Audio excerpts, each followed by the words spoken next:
A new Phantom Gallery has just dropped in game, but is it worth it? Let's take a look.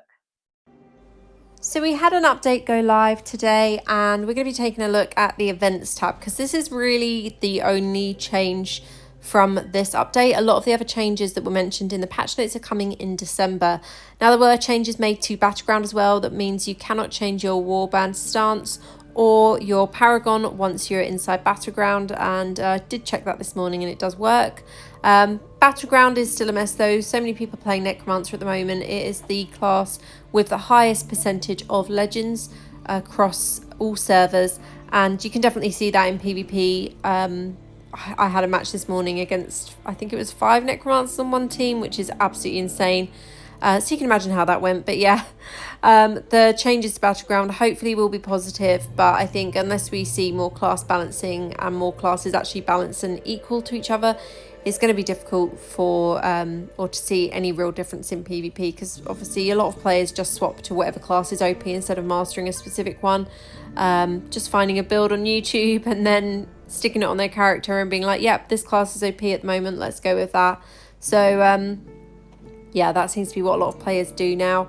So until that changes, I don't think there'll be much change in Battleground, but we'll have to wait and see.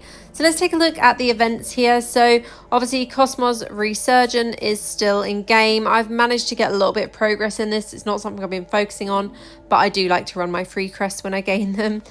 Blessing of Legends is still active in game, so that is in game until the 17th of December. Hedonist Feast is the current event center for the rewards that you gain for completing different event tasks. So obviously we've got weekly tasks, Fractured Plane, Defensive Sarenga, Vanguard, and Ereban and Abyssal Verge currently. Fractured Plane is in game for 6 days and 16 hours currently as I filmed this.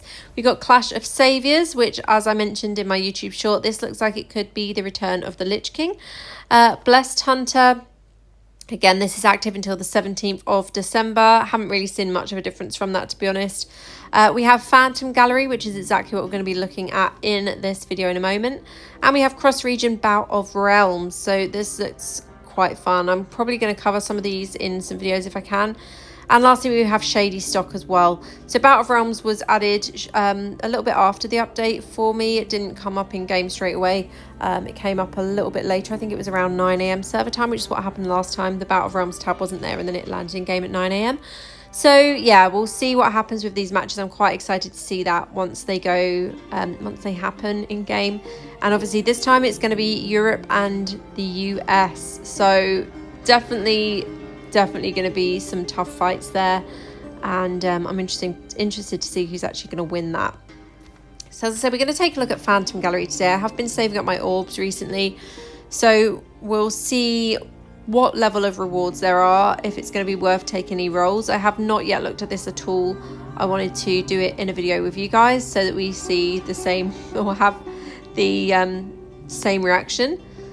So it doesn't look like they've done the crests as a reward again, which, not crests, orbs. Previously on the 4th or 5th draw, you'd get rewarded some orbs back, which really made it worthwhile running, but they have not done that again, which for me is just kind of like disappointing, because it's like, well, there's no payback if you get crappy rolls.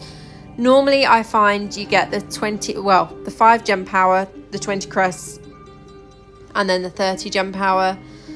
It does normally work in the house's favour, obviously.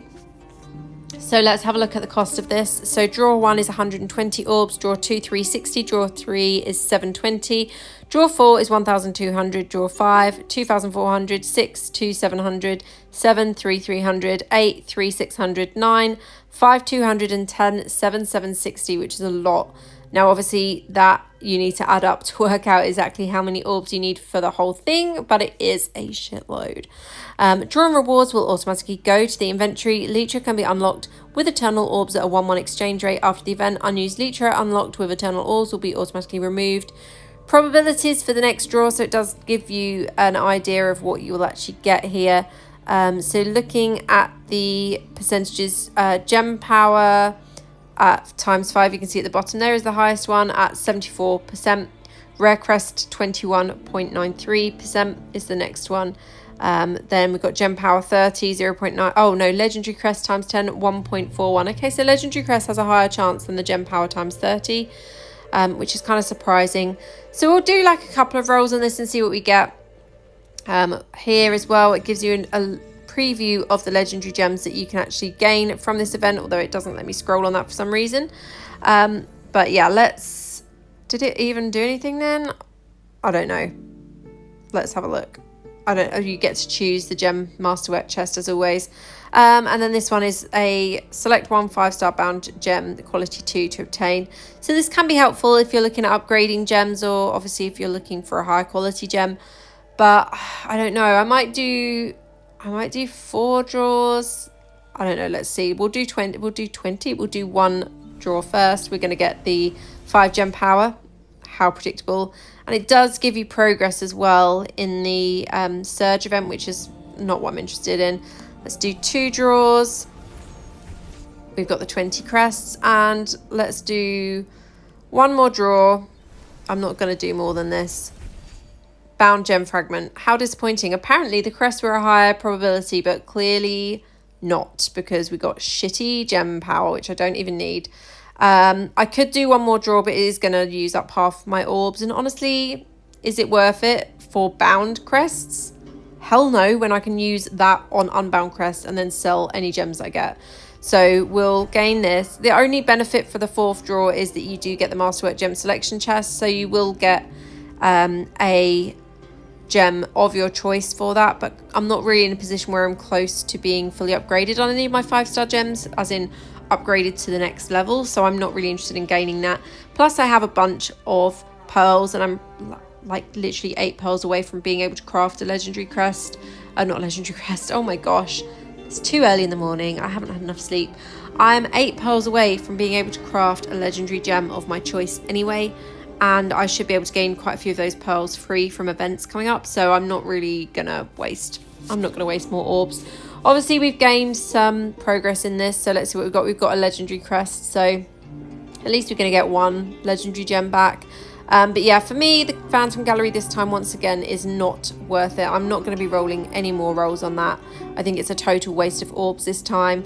If it was giving orbs back on the 4th roll or the 2nd roll or something like that, like they've done previously, then yes, I think it's worth it. But in the current state, definitely not. Let me know your thoughts on it. Let me know if you're going to be rolling some orbs for it. I am not rolling anymore, as I said. But that is it from me for this video. Let me know your thoughts on the updates. Are you excited for Bout of Realms? Are you going to be spending in the Phantom Gallery? I'm, as I said, definitely not spending anymore.